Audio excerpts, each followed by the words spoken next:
Hi this is Vaishnavi and welcome to Stunning Science. तो मैं एक शॉर्ट से वीडियो में आपको बहुत सारे इससे रिलेटेड क्वेश्चन जो भी आते हैं कॉम्पिटेटिव एग्जाम में वो इजी कर जाएंगे। इसके लिए मैं एक छोटा सा वीडियो लेके आई हूँ। तो चलिए हम सबसे पहले स्टार्ट करते हुए देखते हैं कि ये स्तन ग्रंथियाँ या मेमरी ग्लैंड्स है जो हमारे लिए कितना इंपॉर्टेंट है।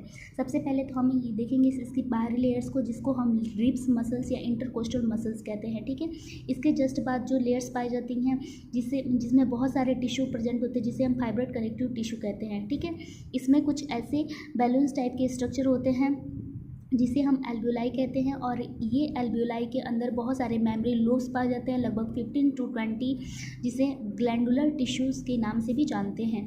ठीक है, इसमें बहुत सारे ग्लैंडुलर टिश्यू होते हैं। ऐसे ही बहुत सारे स्ट्रक्चर होते हैं और इनसे पतली पतली डक्ट्स निकली होती है, जिसे हम मेमरी ट्यूब्यूल्स या डक्ट ऑफ एल्वियोलाई कहते हैं।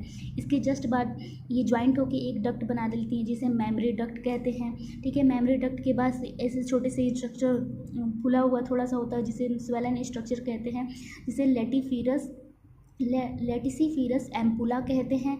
और यहाँ टेम्परेरी स्टोरेज ऑफ मिल्क है, बहुत इंपॉर्टेंट है। ये पूछा जाता है कि टेम्परेरी स्टोरेज ऑफ मिल्क कहाँ कौन से पार्ट्स में होता है, तो लेटिसिफेरस एम्पुला के अंदर पाया जाता है, एक स्वेलन स्ट्रक्चर होता है।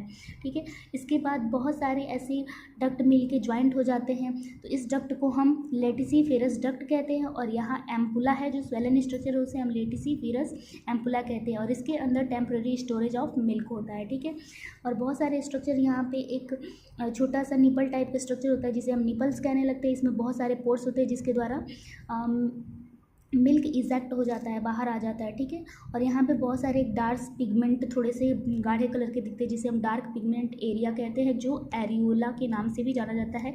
और ये बहुत ही हाईली सेंसिटिव टू टच के लिए होता है। एग्ज़ाम में कहीं से भी क्वेश्चन आ जाएगा, तो आपके कॉन्सेप्ट के लिए आपको सब कुछ इसके बारे में जानना है। इसमें बहुत सारे टिश्यू प्रेजेंट होते हैं जो फैट को स्टोर करते हैं, एडिपोज टिश्यू के नाम से जानते हैं। ठीक है, और ये बीच वाली एरिया को हम पेक्टोरलिस मेजोरा मसल्स के नाम से जानते हैं। चलिए सबसे पहले इसके स्टेप पूछ देता है, तो आएगा डक्ट ऑफ एल्वियोलाई या मेमरी ट्यूब्यूल्स। ठीक है, मेमरी डक्ट आता है। ठीक है, सबसे पहले एल्वियोलाई आएगा, फिर मेमरी ट्यूब्यूल्स आएगा, फिर मेमरी डक्ट आएगा, फिर लेटिसिफेरस एम्पुला आएगा, फिर लेटिसिफेरस डक्ट आएगा, एंड देन एरियोला आएगा। एरियोला के बाद निपल आ जाएगा। तो ये स्टेप भी बहुत सारे एग्जाम में पूछा हुआ है।